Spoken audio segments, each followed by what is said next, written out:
Bob Barnes is known in some Quaker circles as the Johnny Appleseed of Alternatives to Violence Project training. The Alternatives to Violence Project training was begun when a prison asked Quakers to help them reduce the amount of violence in the prison. So the Quakers began these trainings, and they have been so successful that they are now used not only in prisons but all over the world in areas of conflict. And Bob Barnes has been one of our major trainers. Bob, Yeah, could you say a little bit more about the Alternatives to Violence Project, AVP, and how you got involved in it? sure. It goes a long ways back in the very start because I was going to University of California at Berkeley, and my roommate and I were living in a house where we drove a Packard limousine around for the lady who owned the house. One day he came home one Sunday afternoon and said to me, "I found a place for us, my friend." And with that as an invitation, we went to the first Quaker meeting I'd ever been in the next Sunday. Skip a number of years, I'd gotten heavily involved in Quakers, and I went to a national Quaker conference, which happened at that time to be in Stillwater, Oklahoma.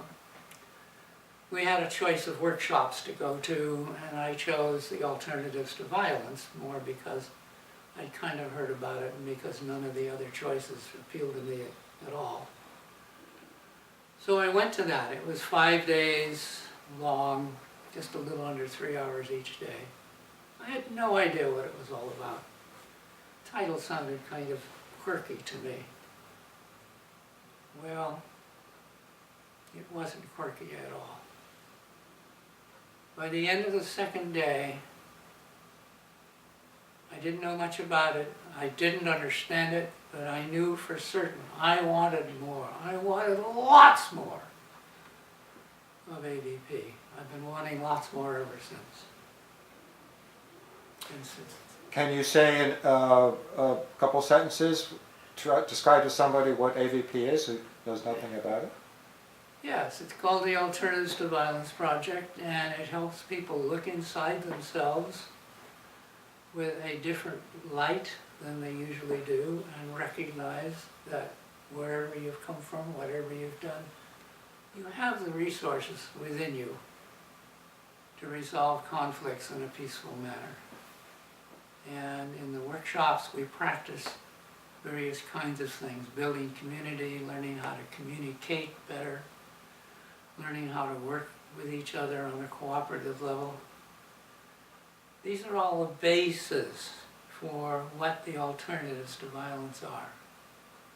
And the real alternatives to violence are not some button that somehow you push by saying a certain word or a phrase.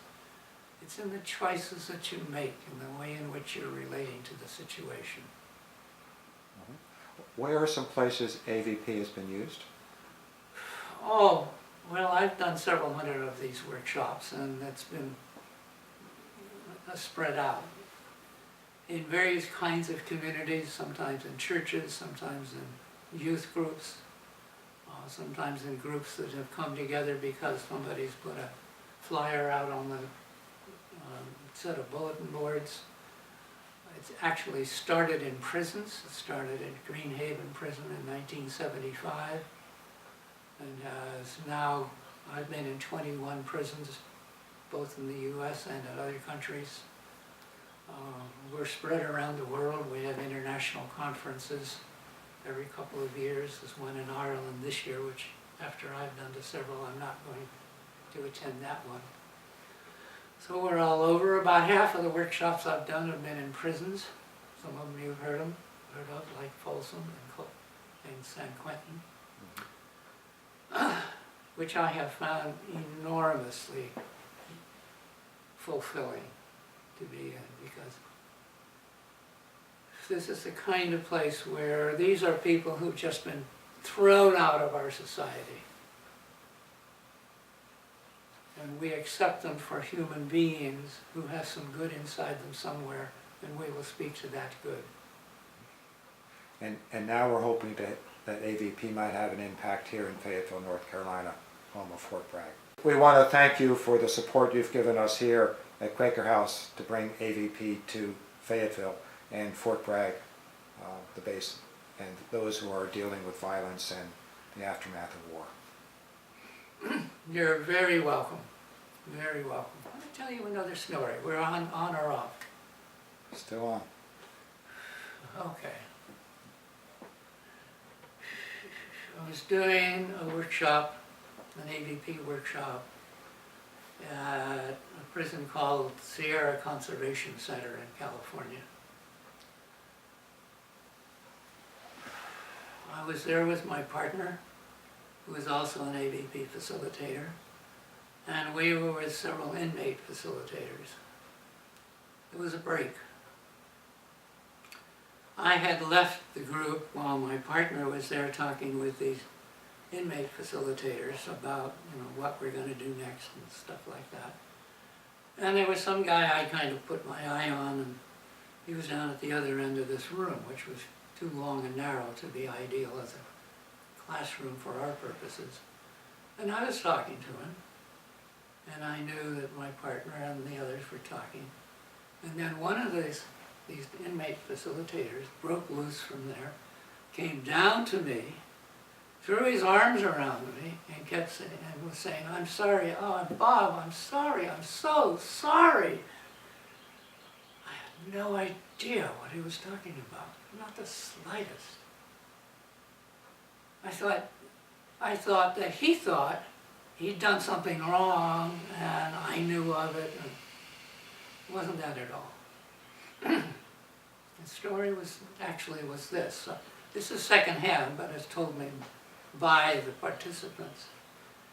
He'd been talking to my partner, whose name is Geary, and in the course of the conversation, this man had said, "You know, Geary, I really wish I had known all this stuff when I was carrying a rifle around in other countries." And Geary said, "What other countries have you been in?" And he named several, and he named Nicaragua. And Geary said, "You know, Bob was in Nicaragua. When were you there?" And he said, 1986. Well, that's when Bob was in Nicaragua. And so our man, whose name I don't want to give, which is our policy, it's not embarrassment or something. I was in Nicaragua with a group called Witness for Peace, and we were there to document what was going on when there had been a Contra attack to a village or to wherever it was, that we would go out into the fields and go find the survivors and the witnesses and talk to them. He was there, and he was a sniper. He had been given a list of names of people to wipe out. There were 40 on the list. Number 40 was Robert E. Barnes. And for people who want to be skeptical, we never use our full names in prison work. I go by a different kind of name. And so he got that name somewhere else, and when his list had my name on it, we knew immediately it was totally valid. He said, I'd done the first 39 on the list, and the one left was Robert E. Barnes. Wow. I had him in my sights. He was driving a vehicle. And when I saw the look on his face, I just couldn't pull the trigger. I dropped my rifle and I've never picked it up since.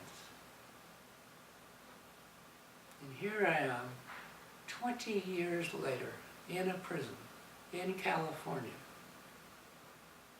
And here's this guy, who I was a target of. And we meet again. I had no idea that this ever happened. until that day in prison. That's quite a About story. bonding. Woo-hoo! And all I can say is, wow.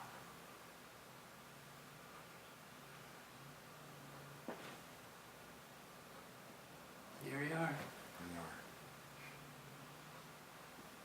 Okay, good.